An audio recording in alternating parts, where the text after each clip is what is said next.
The lights on the Kalari ship flickered. Like dying stars, Commander Zefka pressed her 4 hands against the cool metal wall and felt the ship shake. Again, something was hunting them in the dark. Space between worlds, and her people had no weapons to fight back. The gentle current was not built for war. It was a research ship designed to study the beautiful things in space. Old stars, colorful gas clouds in the ancient rocks that floated between galaxies. The Kalari people were peaceful. They had never hurt anyone in their long history. They studied, they learned, and they shared what they found with other species across the galaxy. But now, something wanted to hurt them. Zefka's skin was pale blue like shallow ocean water. Her people came from a world covered in warm seas. They breathed water and moved through it like dancers. Their ships were built the same way, smooth and curved with no sharp edges or angry corners. Everything about the Kalari was gentle. The ship shook again, harder this time. Red lights flashed on the control panels. Her crew looked at her with their large dark eyes full of fear. They had been running for 2 days now, ever since they found the strain structure near the dead star. It had been huge, bigger than a moon, made of metal that bent light around it. The moment their sensors touched it, something woke up inside. Ships came out of the structure, sleek and dangerous looking. They moved like sharks through water, fast and hungry. The Kalari had tried to run immediately.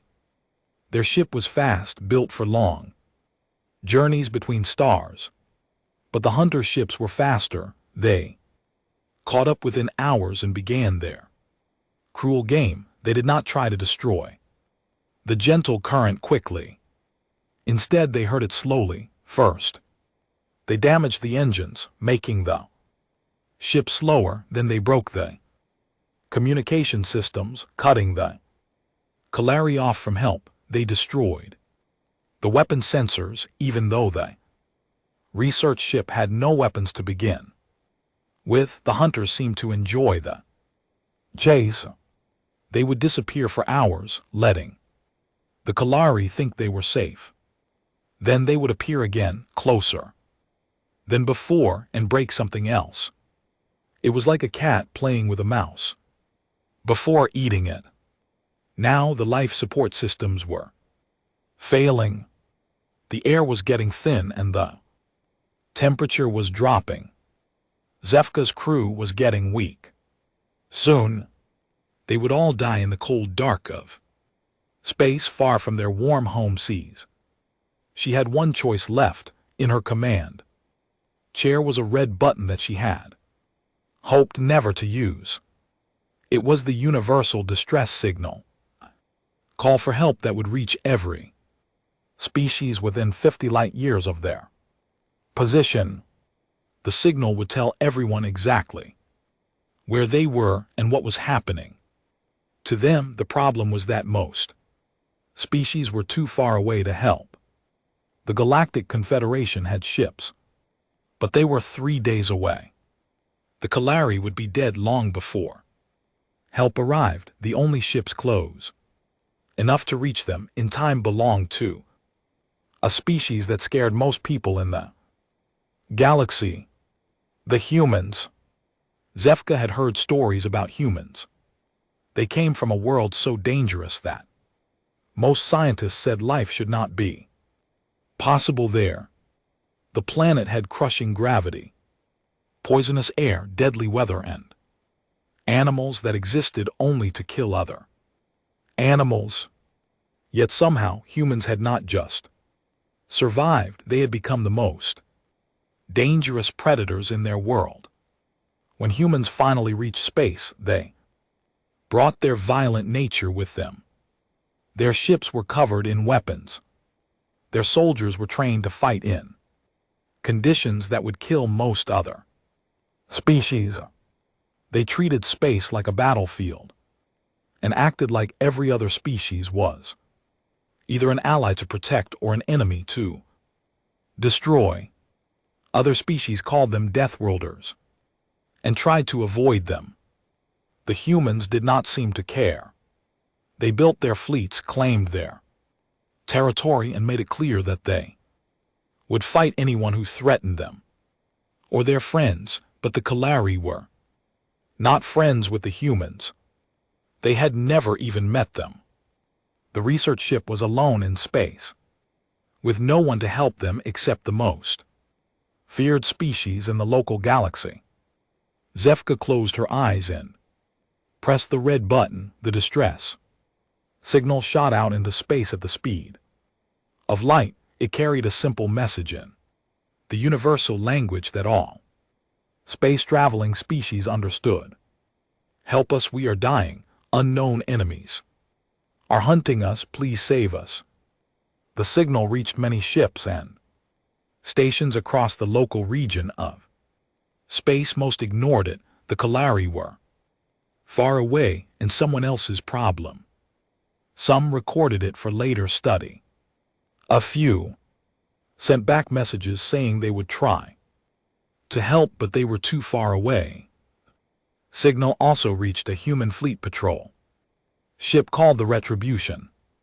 Admiral Sarah Chen was in her command center when the communication officer brought her the message. She was a small woman with short black hair and dark eyes that missed nothing. Her uniform was simple and practical, designed for combat rather than ceremony. Scars on her hands showed that she had fought her way up through the ranks. Admiral, the communication officer, said, "We're getting a distress call from a Kalari research vessel. They're being attacked by unknown hostiles about 6 hours away at maximum speed." Chen looked at the star map on her screen. 6 hours was a long time in a space battle. The Kalari ship might already be destroyed by the time her fleet arrived. But she had heard of the Kalari before. They were peaceful researchers who had never hurt anyone. The idea of someone hunting them through space made her angry. "What's our current mission status?" she asked. "Routine patrol, Admiral." "Nothing urgent." Chen made her decision quickly, the way humans always did, while other species would have called meetings and discussed options and asked for permission from higher command. She simply acted. "Change course immediately, all ships. Maximum speed toward the Kalari. Distress signal, prepare for combat." Operations. Her crew moved fast the way human crews always did.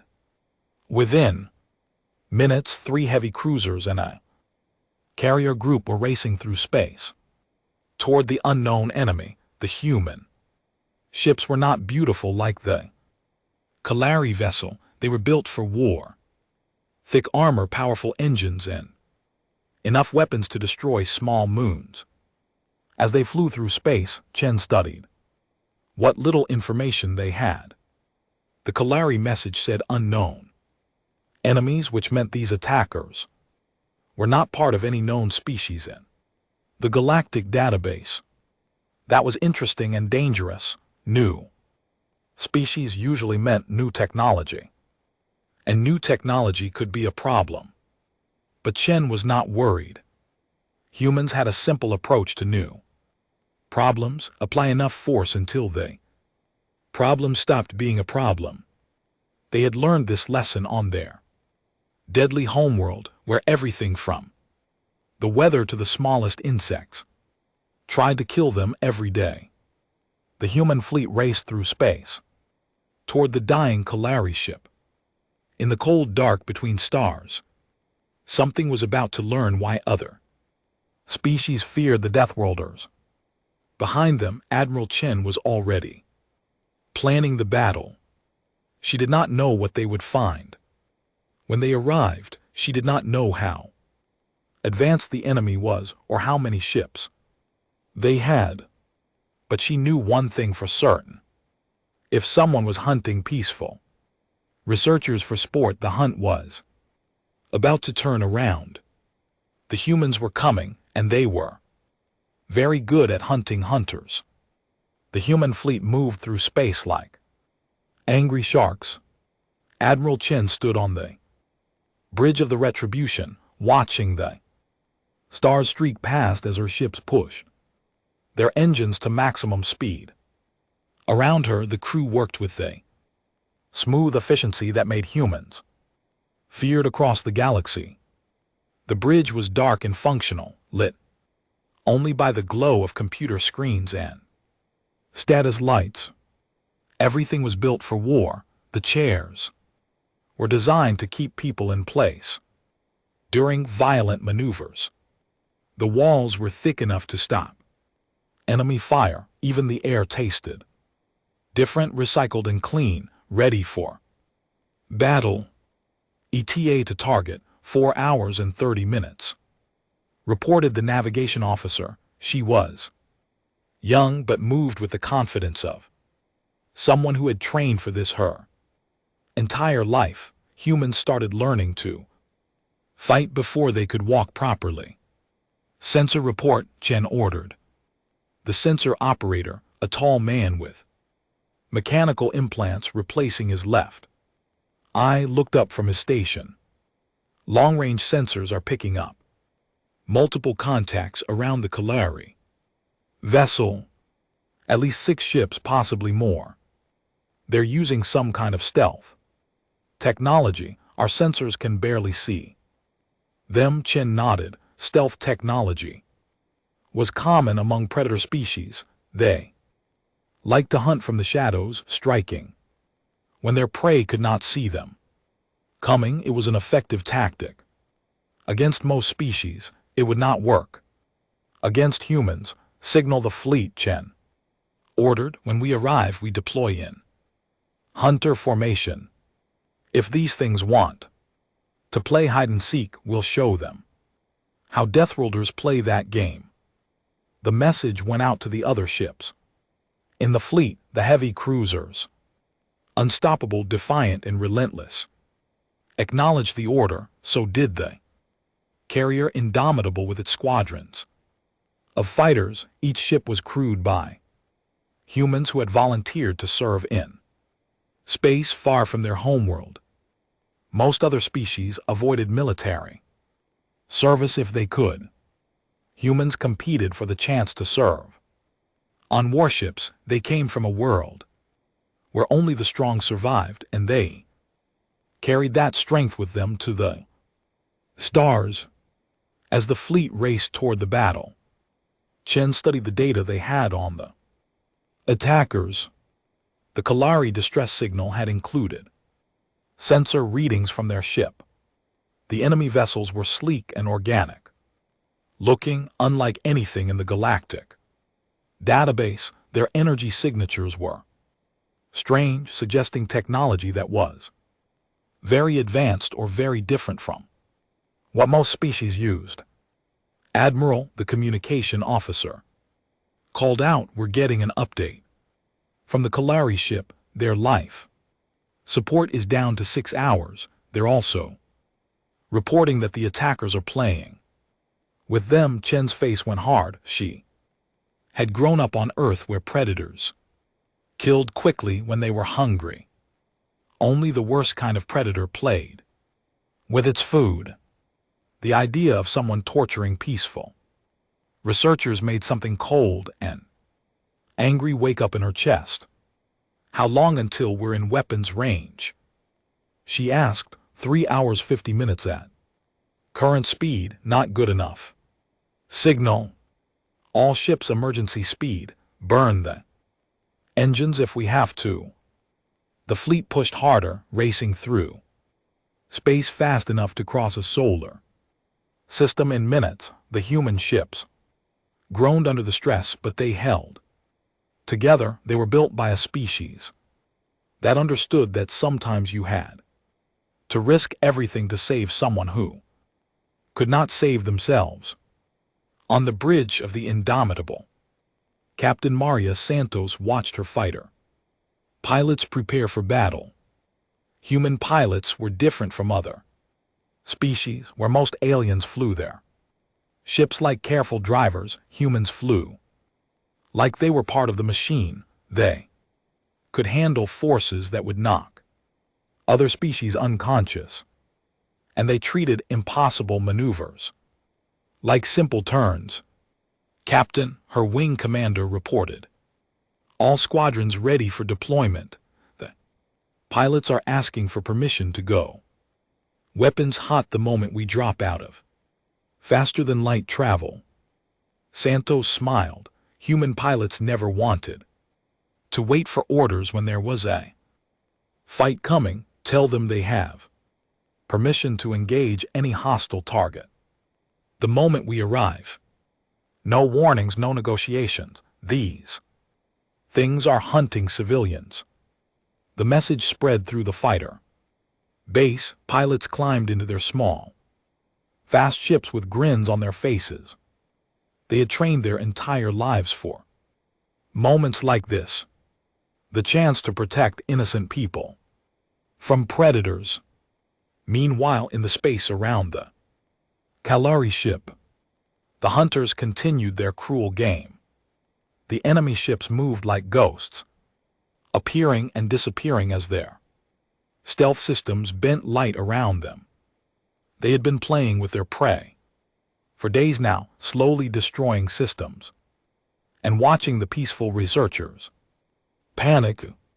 The lead hunter ship was commanded by something that called itself Devourer of Light. It belonged to an ancient species that had been hunting younger civilizations. For thousands of years, they had perfected the art of fear, breaking their victims slowly before finally killing them. Devourer of Light studied the dying Kalari ship with satisfaction. Soon it would add another species to its collection of extinct civilizations.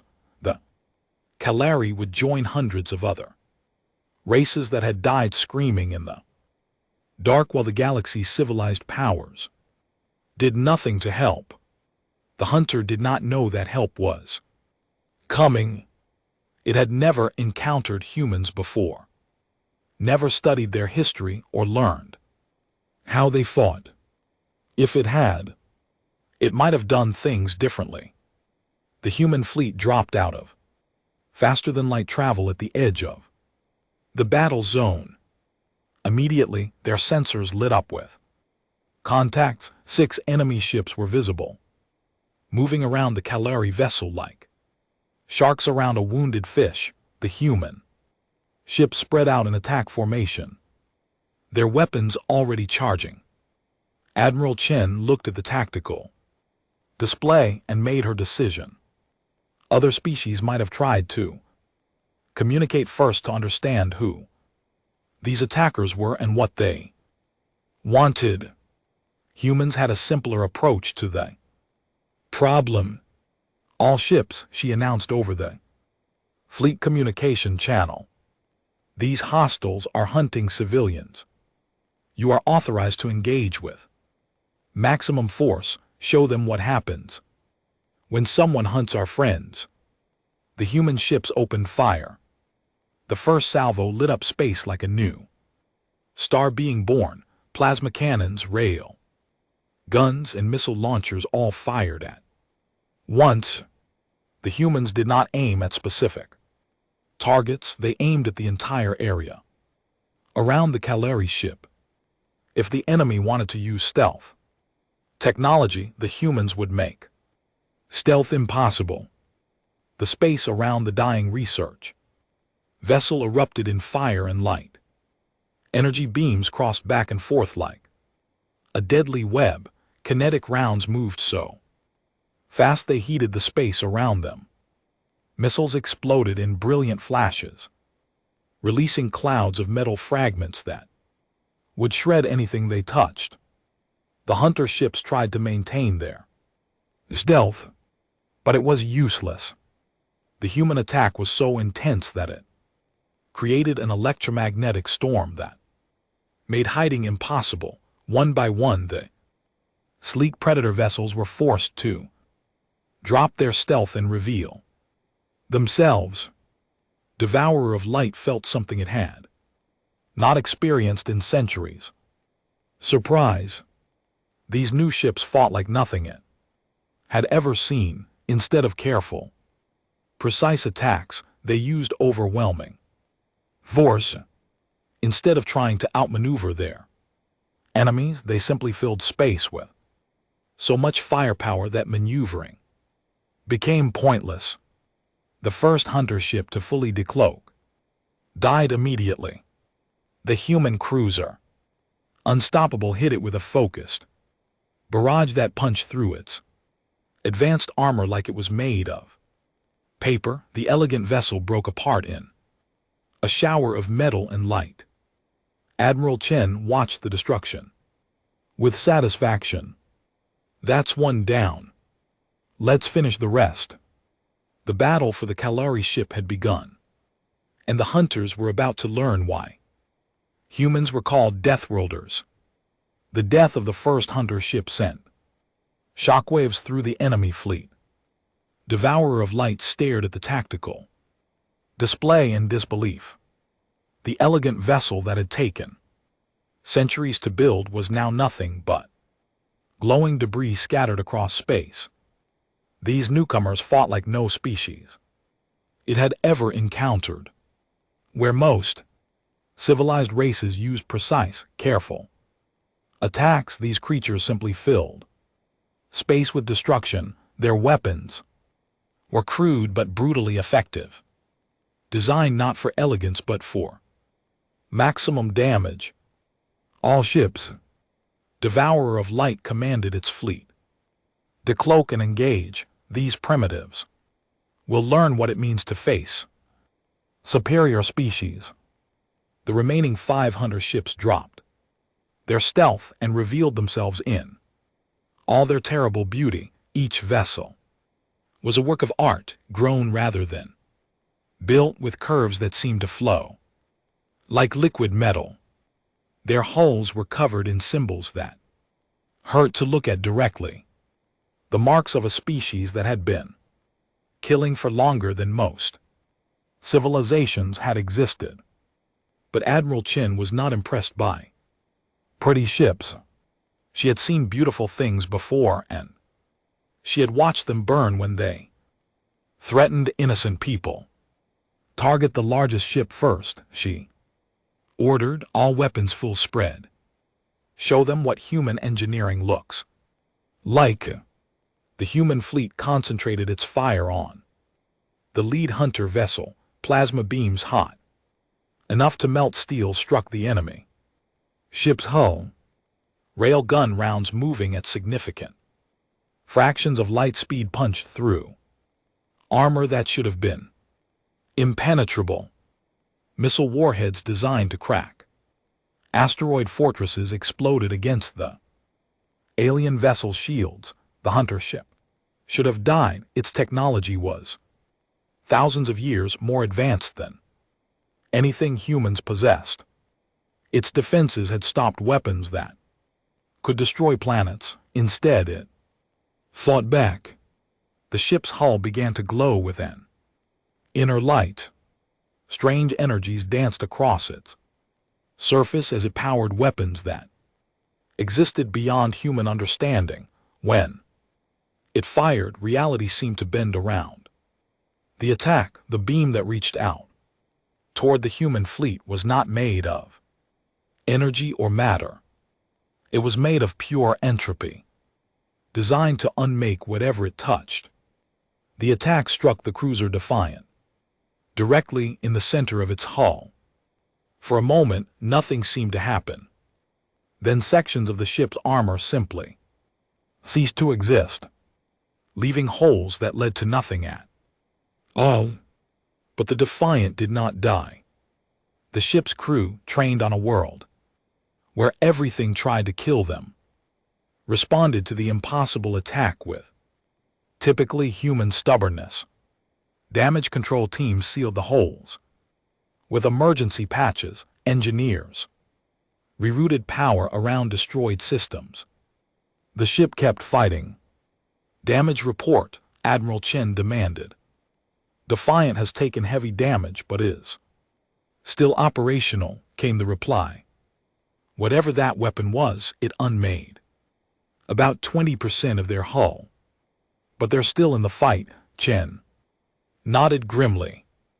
This was what made humans dangerous. They did not know when to quit. Other species might have retreated after seeing a weapon that could erase matter from existence. Humans just got angry and started shooting back harder. All ships focus fire on that lead vessel. If it wants to show off its fancy weapons, let's see how they work. When we remove the ship firing them, the human fleet concentrated every weapon they had on the lead hunter ship. The alien vessel's shields flared and sparked under the assault. Its beautiful hull began to crack and burn, but it was incredibly tough, designed to survive battles against entire fleets. That was when Captain Santos released her fighters. The human pilots launched from the carrier, indomitable like angry wasps from a disturbed nest. Their ships were small and fast, built for one purpose: to get close to enemy vessels and destroy them from the inside. Each fighter carried enough firepower to level a city, crammed into a hull barely large enough for one person. The hunter ships tried to target the fighters with their main weapons, but the small craft were too fast and too many human pilots flew in ways that would have killed any other species, pulling turns that should have liquefied their bodies, flying through explosions that should have vaporized their ships. Lieutenant Jake Martinez led the first attack run. He was 25 years old and had been flying since he was 16. His ship screamed through space at speeds that made the stars blur into lines of light. "This is Phoenix later," he announced over the communication channel, beginning attack run on the big ugly ship. All wings follow my lead, and try not to die stupidly. The fighters dove toward the lead hunter vessel like a swarm of metal insects. The alien ship's point defense systems tried to stop them, filling space with deadly energy beams. But human pilots had trained for this exact situation.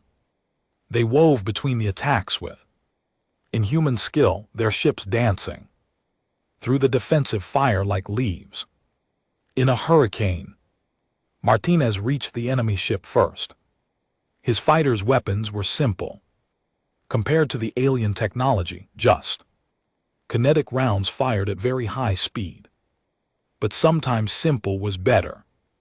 His shots punched through the hunter ship's hull and exploded inside, destroying systems that had taken centuries to perfect.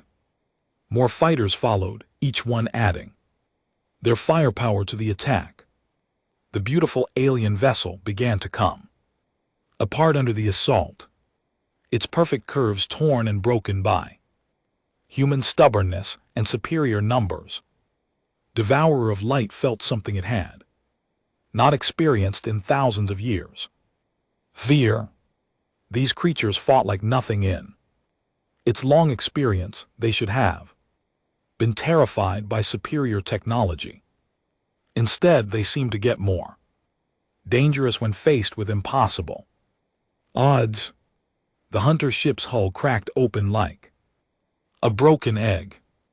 Atmosphere rushed out into space, carrying with it the remains of technology that predated most civilizations. The elegant vessel that had terrorized the galaxy for millennia died with a silent explosion that lit up the darkness. Admiral Chen watched the destruction and felt a cold satisfaction.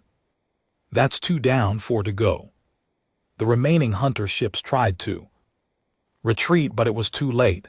The human fleet had them surrounded, and humans did not believe in letting enemies escape to fight another day.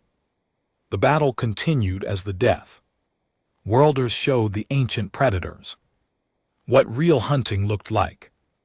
One by one, the remaining hunter ships fell. The Unstoppable caught one trying to flee and tore it apart with concentrated fire. The Relentless trapped another between asteroids and pounded it until it stopped moving. The fighters swarmed over the last two vessels like piranha, stripping away their defenses piece by piece until there was nothing left but scrap metal. In less than an hour, the entire hunter fleet was destroyed. 6 ships that had terrorized the galaxy for centuries were now nothing but glowing debris floating in space. The Calari vessel, Gentle Current, drifted alone in the aftermath. Its crew, unable to believe what they had just witnessed. The humans had arrived and destroyed their attackers so completely that nothing remained but memories and wreckage. Admiral Chen looked at the tactical display and saw that the battle was over. The unknown enemies were dead, and the peaceful researchers were safe. It was a good day's work. Signal the Calari ship, she ordered. Let them know the area is secure and prepare rescue operations. I want to know who those attackers were and why they were hunting civilians. The human fleet moved toward the damaged research vessel, their weapons still charged and ready. The battle was over, but Admiral Chen had a feeling that this was just the beginning of something much larger.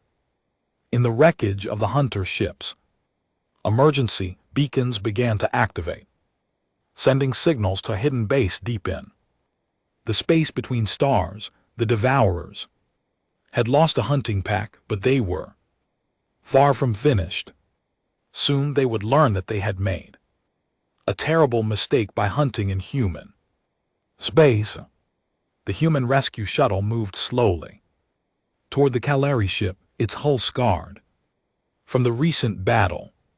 Inside, Admiral Chen sat across from a medical team and tried to prepare herself for first contact with a species she had only heard about in reports. The Calari were known throughout the galaxy as peaceful researchers. They had never fought a war, never conquered another world, never even raised their voices in anger. To the humans who came from a world where violence was as natural as breathing, the Calari seemed almost impossible to understand. The shuttle docked with the Gentle Current with a soft thud that echoed through both vessels. Chen checked her sidearm out of habit, then reminded herself that she was here to help, not fight. The airlock cycled open with a hiss of equalizing pressure. The first thing Chen noticed was they smell salt water and something like ocean plants. The second thing she noticed was how different the ship's interior was from human vessels, where human ships were built for war with straight lines and hard angles. The Calari ship curved and flowed like something that had grown rather than been built. Commander Zefka waited in the airlock, her forearms spread in what Chen hoped was a peaceful gesture. The Calari was tall and graceful, with blue-green skin that seemed to shimmer in the soft light. Her large dark eyes looked at Chen with a mixture of gratitude and terror. Admiral Chen, Zefka said in careful, accented English, I am Commander Zefka of the research vessel Gentle Current. We owe you our lives. Chen studied the alien commander and tried to project calm authority. She had dealt with other species before, but always in military situations. This was different. These were civilians who had been hunted by something that should have killed them. Commander Chen replied simply, "Are you and your crew injured? Do you need medical assistance?" The directness of the question seemed to surprise Zefka. Other species would have started with formal greetings and diplomatic protocols. Humans cut straight to what mattered. "We have some injuries from the attacks," Zefka admitted. "Our life support systems are failing, and several crew members are suffering from oxygen deprivation." Chen turned to her medical team. "Get to work, help anyone who needs it." She looked back at the Kalari commander. "We need to talk about those ships that attacked you. What were they, and why were they hunting your people?" They moved deeper into the Kalari ship, past crew members who stared at the humans with wide, frightened eyes. Chen understood their reaction to a species that had never known violence. Humans probably looked like walking nightmares predators barely contained in civilized form. In the ship's main research lab, Zefka showed Chen what they had discovered. Before the attack, the holographic display showed a massive structure hidden near a dead star, built from materials that did not appear in any galactic database. "We found this 3 days ago," Zefka explained. "It's ancient, older than any known civilization in this part of the galaxy. When we tried to scan it, those ships came out and began hunting us." Chen studied the image with growing concern. The structure was huge, the size of a small moon, and clearly artificial, but it was also clearly not built by any known species. The architecture was wrong, designed by minds that thought in ways that most civilizations could not understand. "What did your sensors tell you about the structure?" Chen asked. "Very little," Zefka admitted. "Our scans were blocked by some kind of interference, but we detected energy signatures that suggest the structure is still active, still occupied." Chen's expression hardened. An unknown alien base in this region of space was a threat to every peaceful species in the area. And if it was home to the creatures that had attacked the Kalari, it needed to be dealt with. "I need all the data you collected," Chen said. "Sensor readings, navigation logs, everything." Zefka hesitated. "Admiral, with respect, this is a scientific discovery. It should be studied by researchers, not destroyed by military forces." Chen looked at the Kalari commander with something approaching pity. The peaceful species still did not understand what they had stumbled into. "Commander," Chen said quietly, "those ships that attacked you weren't trying to drive you away from a scientific discovery. They were hunting you for sport. They wanted to kill you slowly for fun. That's not science, that's predation." The truth of it hit Zefka like a physical blow. In her entire life, she had never encountered true malice. The idea that someone might cause pain simply because they enjoyed it was almost beyond her ability to understand. "But why?" she whispered. "We never harmed anyone. We were just studying the structure." "Because they could," Chen answered. "Simply, some species hunt for food. Some hunt for territory. These things hunt because they enjoy the fear and pain of their victims." Chen's communication device chimed with an incoming message. She activated it and saw the face of her intelligence officer, Lieutenant Commander Torres.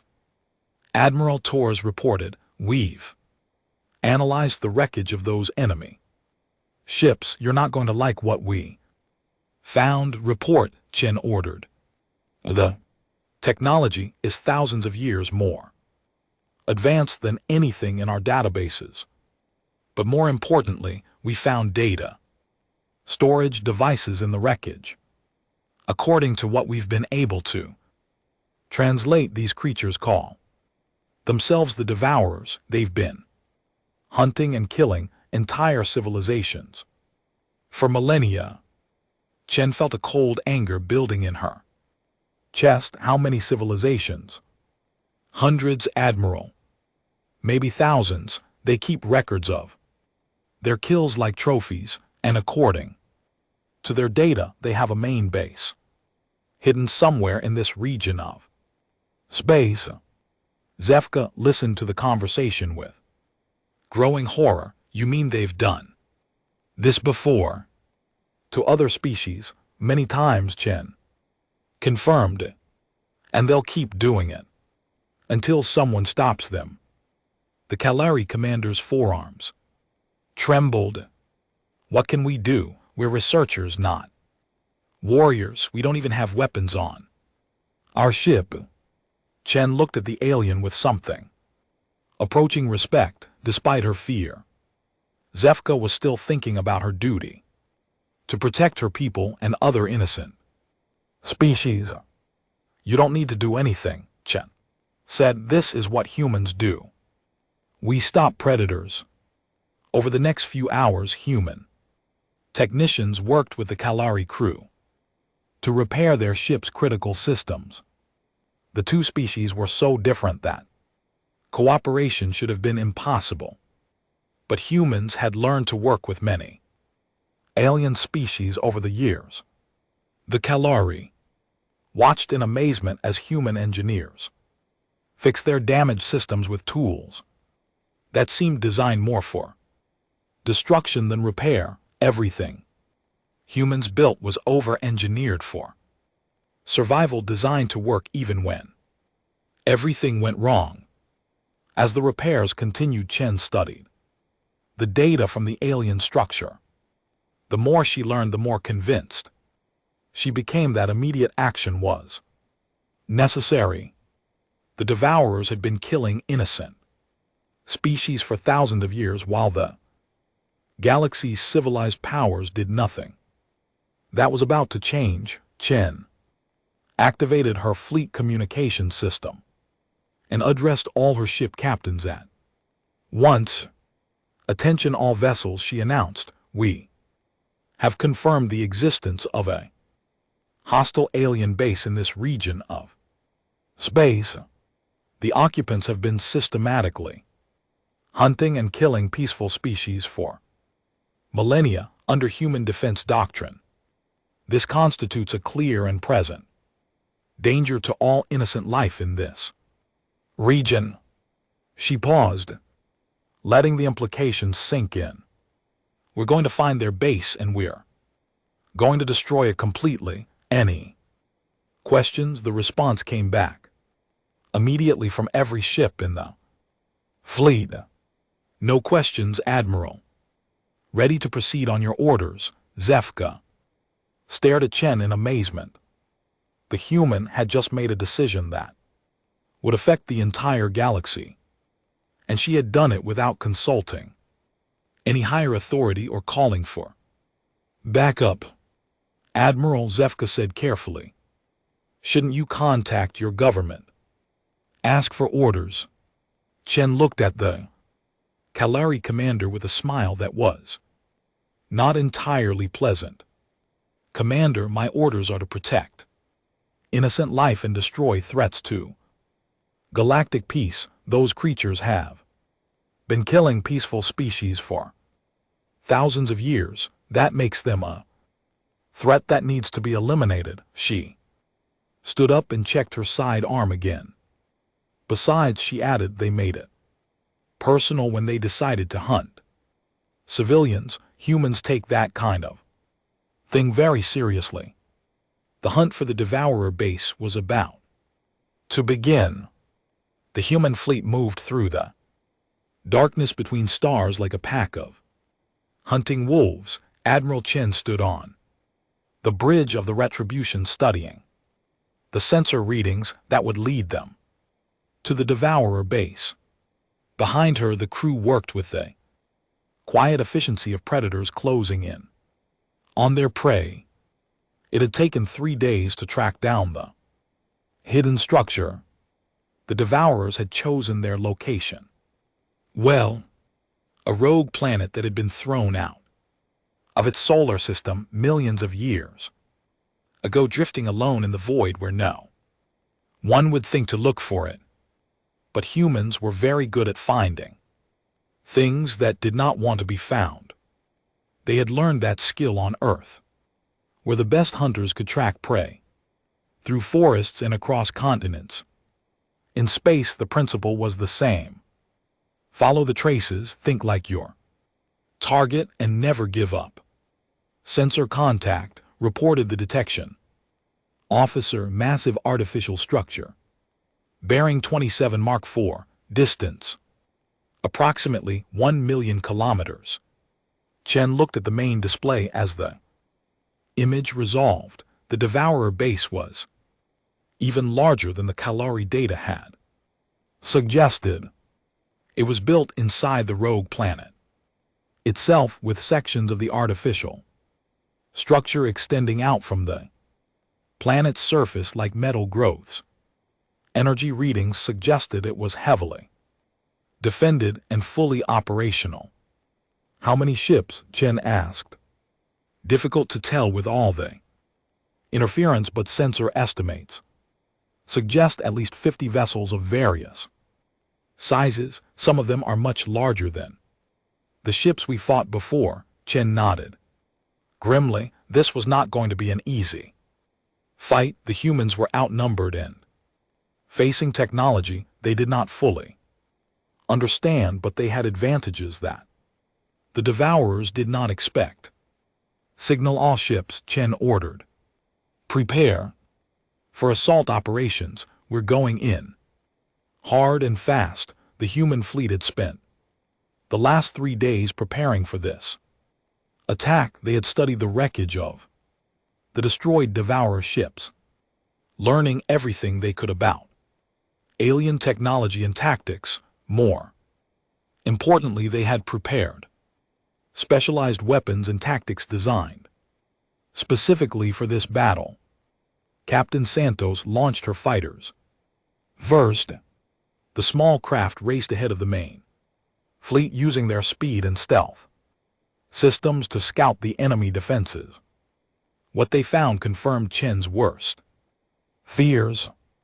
The base was protected by weapons that could destroy entire fleets. Admiral Santos reported from the Indomitable. The base has planetary defense systems, energy weapons that could crack moons. If we try a direct assault, they'll cut us apart before we get close. Chen had expected this. Ancient predator species did not survive for thousands of years without learning how to protect themselves. But humans had an answer for that problem. Execute Plan Omega, Chen ordered.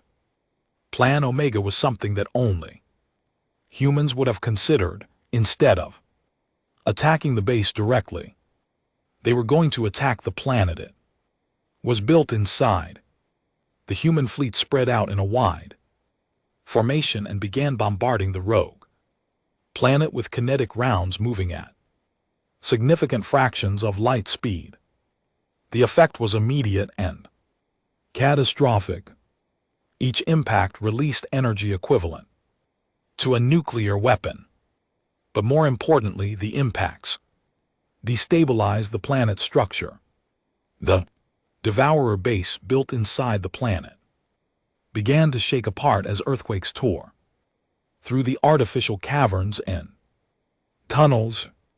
The Devourers responded quickly, launching their ships to defend their ancient stronghold, but they made a critical mistake. They expected the humans to fight like a civilized species, with careful tactics and minimal collateral damage. Instead, the humans fought like the apex predators they were.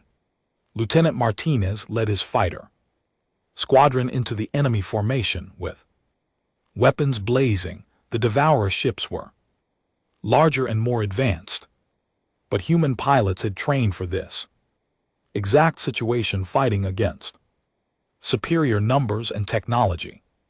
Phoenix Squadron. This is lead, Martinez announced over the communication channel. Remember your training. These things are predators, but we're bigger predators. Show them what Earth evolution looks like. The human fighters swarmed over the enemy ships like angry insects. Each pilot flew with a reckless courage that would have terrified most species.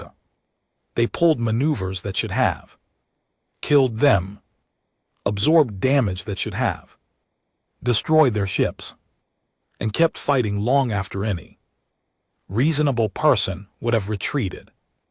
The Devourer ships found themselves facing an enemy that simply would not die. Human fighters that lost engines kept fighting on momentum. Pilots whose life support systems failed held their breath and kept shooting. One fighter, its entire front section blown away, continued the attack by ramming an enemy ship and detonating its remaining weapons inside the target's hull. Meanwhile, the human capital ships engaged the larger Devourer vessels in close combat. The aliens had superior technology, but humans had superior tactics. They fought as a coordinated pack, covering each other's weaknesses and concentrating fire on isolated targets. The cruiser, Unstoppable, found itself facing 3 enemy ships at once. The Devourer vessels attacked with weapons that bent space itself, trying to crush the human ship with gravitational forces, but the Unstoppable had been built by people who understood that sometimes you had to endure the impossible. The ship's hull groaned under the assault, but it held together. Human engineering was not elegant, but it was incredibly tough. When the enemy ships moved in for the killing blow, the Unstoppable surprised them by ramming the lead vessel at full speed. The collision should have destroyed both ships. Instead, the human vessel's reinforced hull punched through the alien ship's elegant armor like a hammer through glass. The Devourer ship broke apart, its advanced technology useless against simple kinetic force applied with enough determination. Deep inside the rogue planet, the ancient Devourer leadership watched their fleet being destroyed with growing panic. They had ruled the darkness between stars for millennia, feeding on the fear and pain of younger species. Nothing had ever challenged them successfully. Now they faced an enemy that seemed to get stronger the more damage it took. The humans did not retreat when faced with superior technology. They did not surrender when outnumbered. They just kept fighting with a determination that bordered on insanity. The master of the hunt, an ancient creature that had personally overseen the extinction of dozens of civilizations, made the decision to activate the base's ultimate weapon, a device that could destroy entire star systems by causing their suns to collapse. But the weapon required time to charge, and time was something the Devourers no longer had. Admiral Chen had been monitoring the energy readings from the planet's surface. When the massive power spike appeared on her sensor, she knew immediately what it meant. The enemy was preparing some kind of super weapon. Her response was typically human in its directness. All ships emergency speed. Target the energy source and hit it with everything we have. If we let them finish charging that weapon, this entire region of space is going to become uninhabitable. The human fleet dove toward the planet. Like falling meteors, the remaining Devourer ships tried to stop them, but it was too late. Human determination, backed by human firepower, could not be stopped by anything the ancient predators could throw at them. The final assault on the Devourer base was brutal and decisive. Human Marines trained to fight in conditions that would kill most other species penetrated the planetary fortress through breaches torn in its hull by naval gunfire. They fought through corridors filled with horrors that had been collected from across the galaxy, past chambers containing the preserved remains of extinct civilizations. In the deepest part of the base, they found the master of the hunt and the last of the Devourer leadership. The ancient creatures had ruled through fear for so long that they had forgotten how to face an enemy that was not afraid of them. The battle lasted less than 10 minutes. When it was over, the species that had terrorized the galaxy for millennia was extinct. Admiral Chen stood in the ruins of the Devourer Command Center, looking at the records of their crimes. Hundreds of civilizations had died here, their final moments preserved as entertainment for creatures that fed on suffering.